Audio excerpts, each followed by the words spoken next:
আসসালামু আলাইকুম। ইসলাম bank Bangladesh PLC এর 2022 সালের ফিল্ড অফিসার পদের প্রশ্ন সলিউশন আজকে তৃতীয় পর্বে সবাইকে শুভেচ্ছা।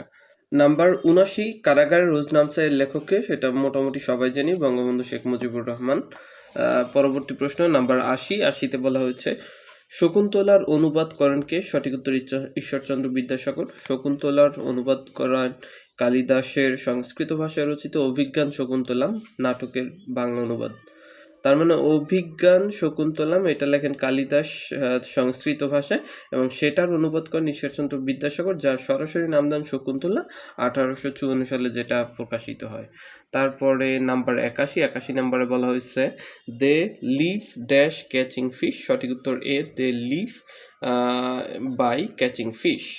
এখানে লিভ জীবিকা অর্থে, কোনো উপায় বেঁচে থাকা অর্থে, মানে জীবিকা অর্থে আর কি, আর খাদ্য খেয়ে বেঁচে থাকা লিভ অন। হ্যাঁ, তারপর পরবর্তী প্রশ্ন he has been ill dash last Friday. সঠিক উত্তর D, since he has been ill last Friday থেকে আর কি। পরবর্তী প্রশ্নতে বলা হয়েছে number 83 what is the time dash your watch. সঠিক উত্তর বাই ইউর ওয়াচ। সঠিক উত্তর A, what is the time by your watch. ঘড়ি অনুসারে বা ঘড়িতে বোঝাতে ইন ওয়াচ না বসে সাধারণত বাই ওয়াচ বসে, এটা মাথায় রাখতে হবে। পরবর্তী প্রশ্ন নাম্বার 84 নাম্বার বলা হচ্ছে ডেঞ্জারাস মানে কি? ডেঞ্জারাস মানে হলো রিস্কি। বাকি হলো প্লিজেন্ট মানে হলো গিয়ে মনোরম বা সন্তুষ্টপূর্ণ। তারপরে টেডিয়াস মানে হলো ক্লান্তিকর, বোরিং, বিরক্তিকর।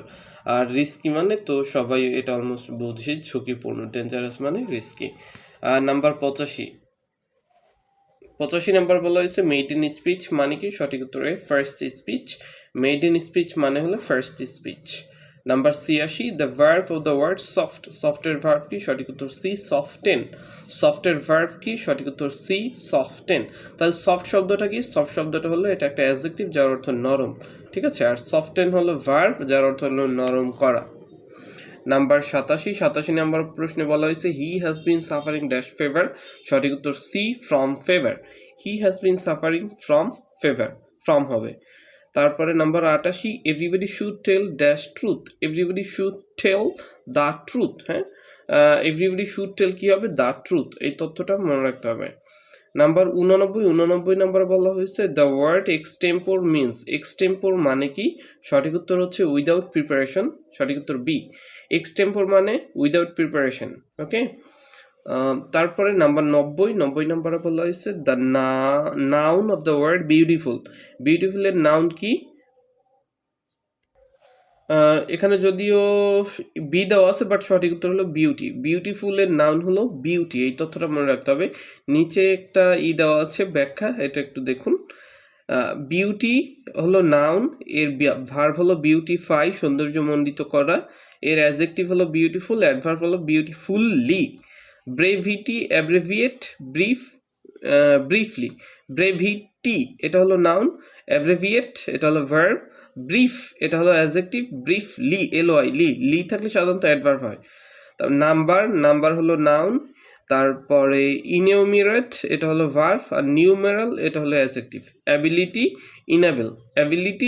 অ্যাবিলিটি হলো নাউন, ইনেবল হলো ভার্ব, অ্যাবল হলো অ্যাডজেক্টিভ, অ্যাবল। অ্যাবিলি এলওয়াই লি, সাধারণত লাস্টে এলওয়াই থাকলে এটা অ্যাডভার্ব হয়, লি। হ্যাঁ, তারপরে সার্কেল এটা হলো নাউন, এনসার্কেল এটা হলো ভার্ব, সার্কুলার তার মানে সার্কুলার এটা হলো গিয়ে অ্যাডজেক্টিভ। ডেঞ্জার এটা হলো নাউন, ইনডেঞ্জার ভার্ব, ডেঞ্জারিয়াস অ্যাডজেক্টিভ, এবং ডেঞ্জারিয়াসলি এটা হলো অ্যাডভার্ব। ইকোনমি এটা হলো নাউন, ইকোনোমাইজ এটা হলো ভার্ব, ইকোনমিক এটা হলো অ্যাডজেক্টিভ, ইকোনমিক্যালি এটা হলো গিয়ে অ্যাডভার্ব। এখানে একটা ম্যাথ দেওয়া আছে, টাকায় 3টি করে কিনে টাকায় 2টি করে বিক্রি করলে শতকরা কত লাভ হবে? 1 টাকায় যদি 3টা কিনে এবং 1 টাকায় যদি 2টা বিক্রি করে সাধারণত কয়টা লাভ হবে? এখানে সহজ একটা জিনিস বোঝেন, 1 টাকায় 3টা কিনলে 1 টাকায় 2টা বিক্রি করলো, 2টা বিক্রি করলো 1 টাকায়, তার মানে 2টা বিক্রি করার পরে, হ্যাঁ, 1 টাকায় কয়টা বিক্রি করে? 2টা, তার মানে 50 পয়সা বিক্রি করে একটা, 50 পয়সা বিক্রি করে একটা। একটার মূল্য 50 পয়সা আর একটার মূল্য 50 পয়সা, মিলে হয় 1 টাকা, 1 টাকা হয় 2টা। তাহলে থাকে কয়টা? একটা। 50 পয়সার মূল্যের একটা থাকে, তার মানে অর্ধেক লাভ হয়। কিন্তু দেখেন 2 এর অর্ধেক কত? 1 না? এখানে 3টা কিনছে, এখানে 2টা বিক্রি করে, 3টার একটা এখানে রয়ে যায়, 2টি বিক্রি করার পরে একটা রয়ে যায় না, সেটার মূল্য কত? 50 পয়সা। তার মানে 2টার মূল্যের অর্ধেক একটা রয়ে যায়, 50 পয়সা থেকে যায়। হ্যাঁ, এটা কিন্তু সহজ একটা ব্যাপার। তারপরে এখানে একটু দেখেন, এখানে যদি সিকুয়ালি 3টা আমের মূল্য 1 টাকা, একটা আমের মূল্য 3-এর 1 টাকা, আবার 2টা আমের বিক্রয় মূল্য 1 টাকা, একটা আমের বিক্রয় মূল্য এত টাকা, লাভ ক্ষতি মাইনাস করে 6-এর 1, তারপর 3-এর 1 টাকায় লাভ হয় এত, 100 টাকায় লাভ হয় এত, সমান 50 টাকা, মানে হলো 50%। ঠিক আছে, এভাবে আর কি। আর সহজ ব্যাপারটা হলো যে 3টা কেনার পর 2টা যদি বিক্রি করে 1 টাকায়, তাইলে একটা থেকে যায়, 2টার অর্ধেকটা থেকে যায়, 50 পয়সার মূল্যের একটা থেকে যায়, তার মানে কি 50% লাভ। এরপরে হলো গিয়ে 5 অঙ্কের ক্ষুদ্রতম সংখ্যা। এটা একটু দেখেন, গুরুত্বপূর্ণ একটা জিনিস। 5 অঙ্কের ক্ষুদ্রতম সংখ্যা এবং 4 অঙ্কের বৃহত্তম সংখ্যার অন্তর কত? অন্তর মানে হলো বিয়োগফল। 5 অঙ্কের ক্ষুদ্রতম সংখ্যা 1 দিয়ে 4টা শূন্য, মোট 5টা অক্ষর। আর 4 অঙ্কের বৃহত্তম সংখ্যা 4টা 9, এই দুইটা বিয়োগ করলে থাকে 1। এই হলো 1-এর বর্গমূল কত? 1-এর বর্গমূল, সঠিক উত্তর এখানে যেগুলো দেওয়া আছে কোনোটিই না, কারণ 1 এটাকে বর্গ করতে হলে সাথে আরো 2টা আনতে হবে, শূন্য। এই যে এখানে দেখুন, এগুলো নিশ্চয়ই দেখেছেন। এই যে 1-এর সাথে একটা শূন্য আনতে হবে, তারপর দেখে যে এটা দিয়ে 3 3 9, 10, 1 থেকে যায়, আরও 2টা শূন্য নিয়ে শূন্য 2টা নামানো হবে, এবং এখানে 3 ডাবল 6, এখানে যেই সংখ্যা বসাবে এখানে সেম সংখ্যা বসাবে, 1 দিয়ে একবার, 61 এভাবে। অথবা আপনারা যেই সিস্টেম বর্গমূল করতে পারেন সেই সিস্টেমটা জাস্ট একটু দেখে নেন। আর সঠিক উত্তর হচ্ছে 0.1-এর বর্গমূল প্রায় 0.316।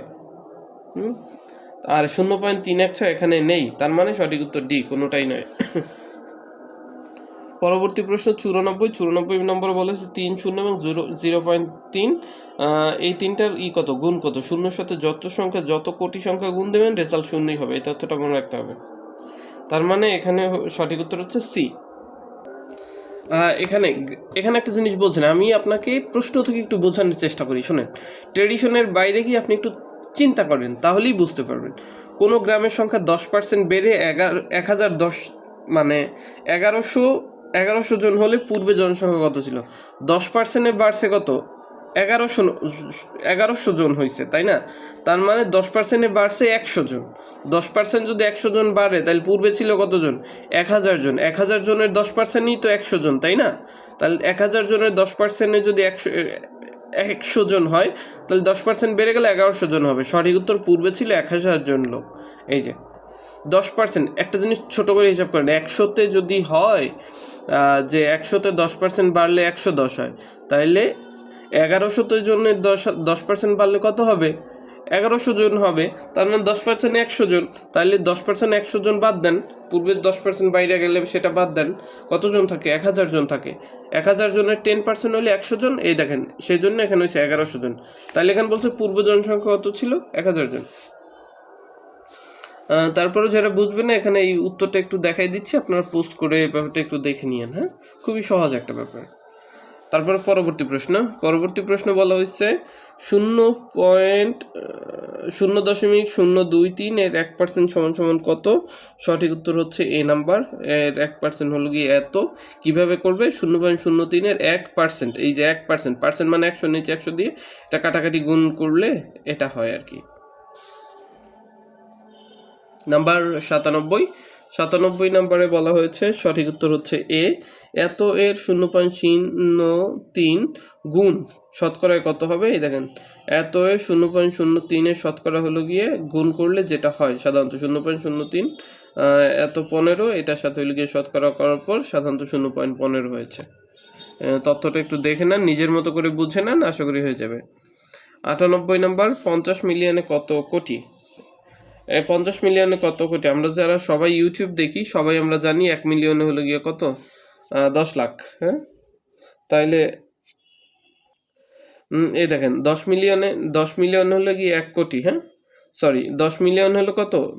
1 কোটি। 50 মিলিয়ন হলো 5 কোটি। সহজ হিসাব। পরবর্তী প্রশ্ন 99 নম্বর প্রশ্নতে বলা হয়েছে, এখানে একটা দেখুন, 50 মিলিয়ন তাহলে কত কোটি হলো? সঠিক উত্তর এ, 5 কোটি। 99 নম্বরে বলা হয়েছে 5,000 কেজিতে কত কুইন্টাল? 100 কেজিতে 1 কুইন্টাল, 5,000 কেজিতে 50 কুইন্টাল। সহজ হিসাব। তারপর নাম্বার 100 এবং সর্বশেষ প্রশ্ন, সেটা হচ্ছে গিয়ে 10 একরে কত বর্গ গজ? শতক হইল 48, 40 বর্গ গজ। 1 একর হইলে 48, 40 বর্গ গজ। 10 একর 48, 40 এর সাথে একটা যুক্ত করেন শূন্য, তার মানে কি 48,400 বর্গ গজ। সঠিক উত্তর সি। 1 একরে 48, 40 বর্গ গজ, 10 একরে 48, 40 গুণ 10 সমান সমান 48,400 বর্গ গজ। এই ছিল মোটামুটি ইসলামী ব্যাংক পিএলসি এর বিগত সালের যেই প্রশ্ন সেটার সলিউশন।